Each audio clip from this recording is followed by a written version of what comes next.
Hello, my name is Tim Moffatt, and I'm going to do my persuasive speech on why we should lower the drinking age to 18. Okay. The legal drinking age in the United States is 21 years of age. There's some evidence that the drinking age should be lowered to 18. This proposal is designed to make that case and provide some context as to why that's not such a terrible idea. Drinking in the United States is seen as a rite of passage. People go off to college and are almost expected to drink while underage and party in order to blow off steam. Spring break brings an annual $1.6 billion into South Florida every year, and a good percentage of that is due in part to underage drinking. Now, on its face, this may seem like a terrible idea. Why would anybody want to allow people who've not finished fully growing to be able to pollute their bodies and potentially hinder growth? There's also the issue of not having enough life experience to make proper decisions, especially while under the influence of any substance. However, as I will point out, that is not the case across the bar for everyone. Every person and situation comes with a context that dictates whether this is a good idea for the user or not.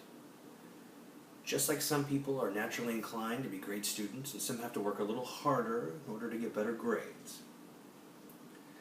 In the state of Florida, the age of consent is 18. In the United States, people are legally considered adults at the age of 18 as well. That means that we've already sanctioned at what age people should be reasonably having sex. We've already sanctioned at what age it is appropriate to allow people to enlist in the armed forces. That means at the age of 18, we've given people enough leeway to make another person or take another person's life. We've already made a somewhat arbitrary number of years the benchmark for major life-changing experiences. And yet, we've decided to make the drinking age higher than that. Why is that?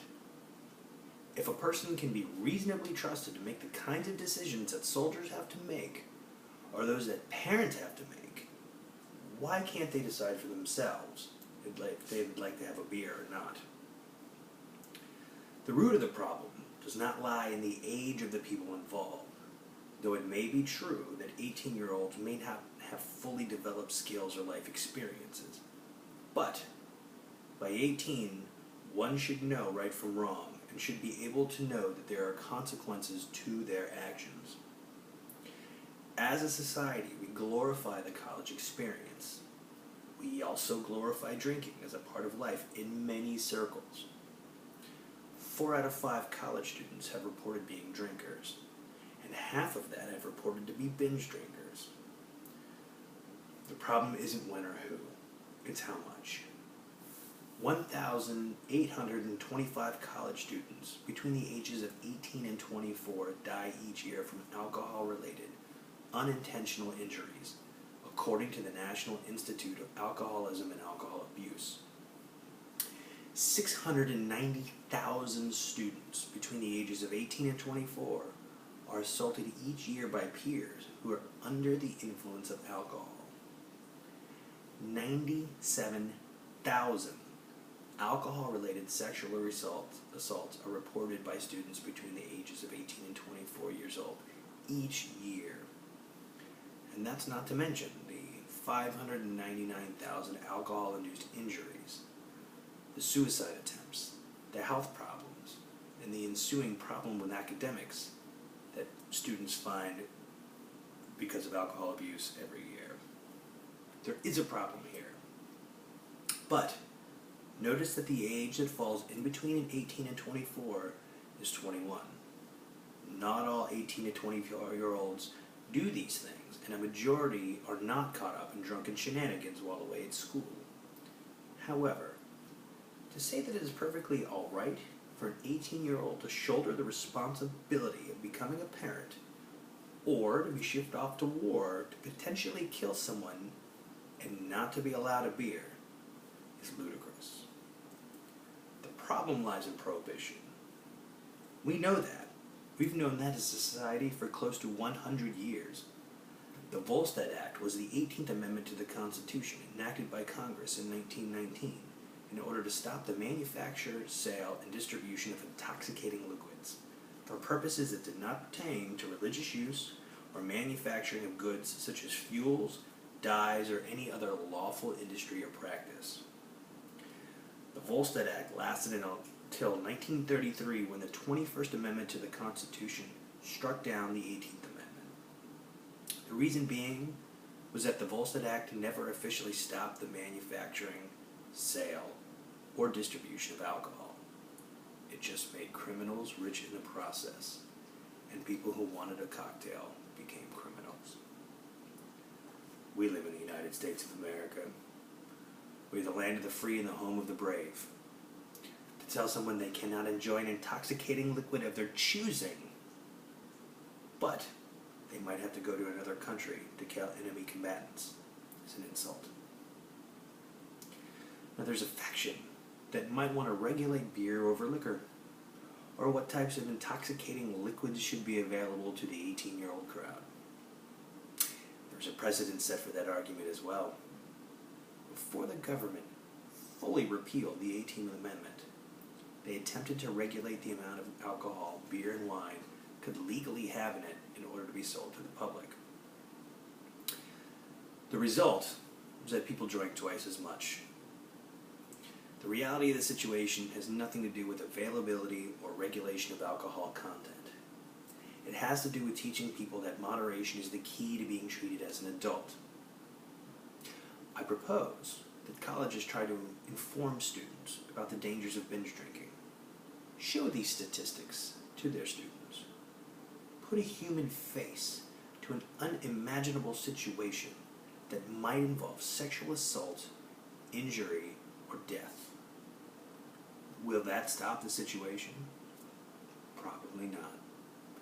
However, raising or lowering the drinking age isn't going to actually stop it either.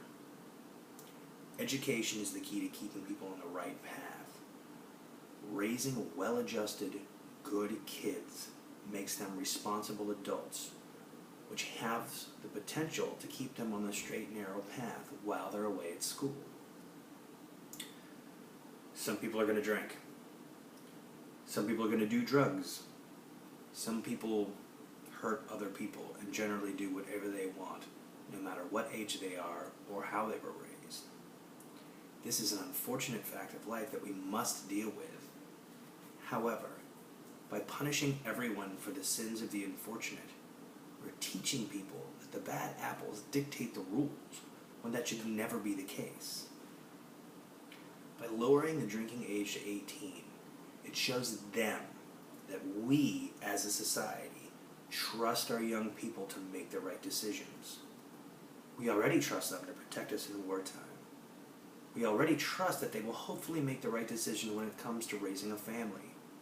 Neither are ideal situations for any 18-year-old to be in.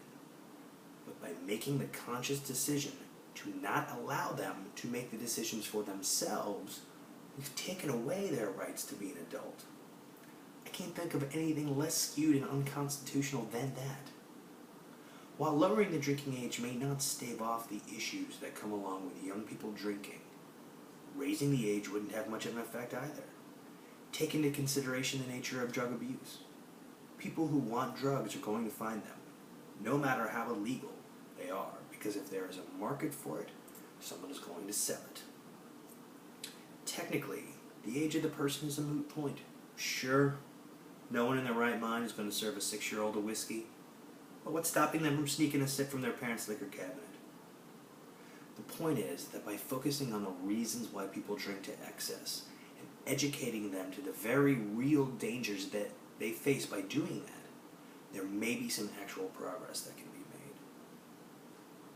Prohibition and arbitrary age restrictions do no good in the long run.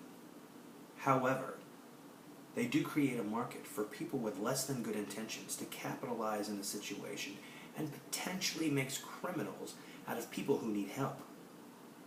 Putting a Band-Aid on a hemorrhaging wound doesn't stop the bleeding any more than staring at it does. By putting pressure in the right places and focusing on the task at hand, really the only way to truly solve any problem. So, let's keep it fair and lower the drinking age to 18. We have other issues that need to be tended to instead of discriminating against all 18-year-olds. Thank you.